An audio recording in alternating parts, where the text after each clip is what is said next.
Hello friends, चलिए आज हम स्टार्ट करते हैं जावास्क्रिप्ट का अपना एक नया टॉपिक।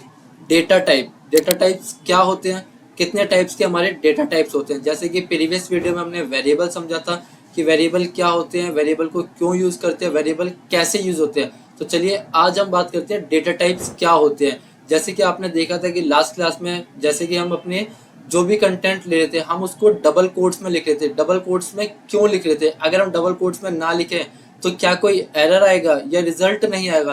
तो आज हम समझते हैं अपने डेटा टाइप्स को।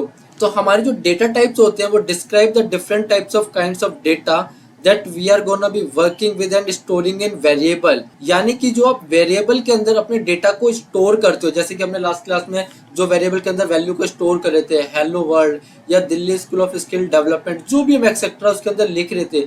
तो वेरिएबल के अंदर जो भी आप डेटा लिखते हो, जो उसको स्टोर करते हो, वो कितने टाइप्स का होता है। जैसे कि एग्जांपल मैंने यहाँ दिखाया हुआ है कि हमने एक वेरिएबल लिया एक्स, उसके अंदर हमने लिखा जो हेलो वर्ल्ड। ये आपका डेटा टाइप है कि ये आपने डबल कोट्स में क्यों लिखा, ये आपका कौन सा डेटा है। जैसे कि एग्जांपल स्ट्रिंग्स है, नंबर्स है, इंटीजर है, जो भी एक्सेट्रा होते हैं हम वो बात करेंगे। तो ये आपका डेटा टाइप्स होता है। और डेटा टाइप्स आपके कितने टाइप्स के होते हैं, तो अगर हम नॉर्मली बात करें, सबसे पहले जो भी वैल्यू आपकी डबल कोट्स के अंदर लिखी जाती है, जिसे आप टेक्स्ट बोलते हो, वो कोई भी वैल्यू जो भी आपकी डबल कोट्स के अंदर लिखी जा रही है वो आपकी स्ट्रिंग कहलाती है। अगर जो नॉर्मल नंबर्स होते हैं वो आपके इंटीजर कहलाते हैं। जहां भी आपका डेसिमल प्लेस आ गया वो आपका फ्लोट होता है। जहां भी आपका आंसर ट्रू या फॉल्स है वो आपका बुलियन होता है। और जहां पर एक से ज्यादा वैल्यू है, अगर आप एक से ज्यादा वैल्यू स्टोर कर रहे हो सिंगल एक वेरिएबल में, तो वो आपका एरे हो जाता है। तो इसके अलावा और भी होते हैं हमारे पास ऑब्जेक्ट वगैरह, बट फिलहाल अभी हम देखते हैं कि एक आपका स्ट्रिंग, इंटीजर, फ्लोट, बुलियन और एरे। प्रैक्टिकली देखते हैं कि कैसे पता चलता है कि स्ट्रिंग है। क्या अगर हम स्ट्रिंग की जगह नंबर को इन्वर्टेड कोट्स में डाल दें तो क्या वो आपको रिजल्ट देगा या नहीं देगा। अगर हम डेसिमल प्लेस डाल रहे हैं तो फ्लोट की जगह क्या हम इंटीजर यूज कर सकते हैं। तो चलिए इसको देखते हैं एकदम प्रैक्टिकली। जैसे कि एग्जांपल मान लो मैंने कोई भी वैल्यू ली, मैंने यहाँ से ले लिया, एक अपना वेरिएबल डिफाइन कर दिया। मैंने variable x is equal to development.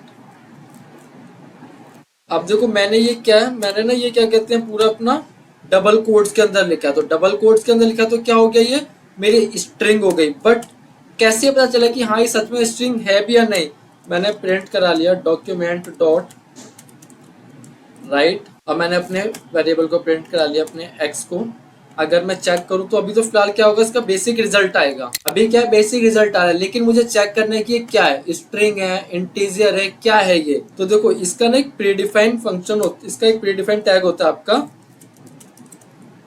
Document dot right. में एक ब्रेक टैग ऐड कर देता हूँ इसके अंदर ताकि नेक्स्ट लाइन में दिखाए वो। आप यहाँ से यूज कर दो डॉक्यूमेंट डॉट राइट, और साथ में यहाँ लिख दो टाइप ऑफ। टाइप ऑफ यानी कि वो ये बता दे कि कौन सा डेटा टाइप से जो एक्स वेरिएबल के अंदर आपने जो लिया है ये कौन सा डेटा टाइप से है। मैंने कहा इसके अंदर मैंने अपना एक्स डिफाइन करा। अब देखो वो आपको बता दे कि ये आपका स्ट्रिंग है। ये देखो दिखा रहा है वो आपको कि ये क्या मेरे पास एक स्ट्रिंग है।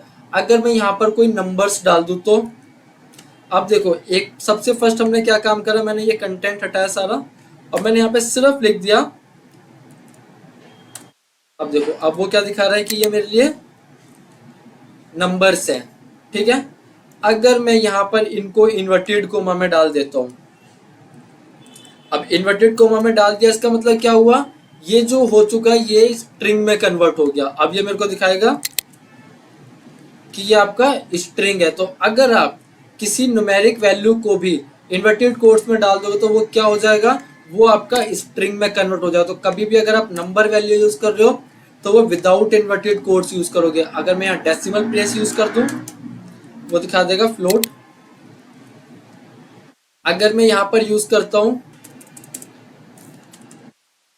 ट्रू, देखो मैंने यहाँ पर जैसे यूज करा ट्रू, तो ट्रू का दिखा देगा मेरे को बुलियन। तो ट्रू और फॉल्स सिर्फ यही तो होती है जो बुलियन वैल्यू होती है। मैंने कहा ट्रू या फॉल्स, ये आपके बुलियन ही रहेंगे, ठीक है। तो ये आपके स्ट्रिंग्स हो गए, नंबर्स हो गए, ट्रू फॉल्स हो गए। अगर मैं यहाँ पर जो नेक्स्ट आपके पास एरे वाला, मैंने यहाँ पर इसको एरे के लिए हम यूज करते हैं, एक से ज्यादा वैल्यू डाल दिया मैंने यहाँ पर, मैंने एक रखा ए, एक रखा बी सी। अभी हम जब प्रॉपरली पूरे टॉपिक करेंगे तो हमको पूरे टॉपिक के अंदर ही समझेंगे कि एरे क्या होते हैं। अभी तो सिर्फ आपको दिखा रहा हूँ कि एक से ज्यादा वैल्यू ली हमने तो ये आपका एरे ऑब्जेक्ट दिखाएगा, बट एरे क्या होते हैं, एरे को कैसे यूज करना है, जितनी भी एरो फंक्शन जो भी कुछ होंगे सारे भी करेंगे। अभी तो फिलहाल आपको सभी देखना है कि इनका टाइप ऑफ क्या है, यानी कि डेटा टाइप्स क्या है। ये देखो, ये आपको दिखा रहा है ऑब्जेक्ट एरे, आपके भाई ऑब्जेक्ट मेथड्स। तो हमारे पास ये होते हैं आपके data types, string, integer, float, Boolean और आपके ऑब्जेक्ट एंड एरे। तो ये थे हमारे आज का टॉपिक, हमने जो समझा डेटा टाइप्स। अब जो हम स्टार्ट करेंगे अपने लिए topics operators, if else condition, ये चीजें कंप्लीट करने वाले हैं।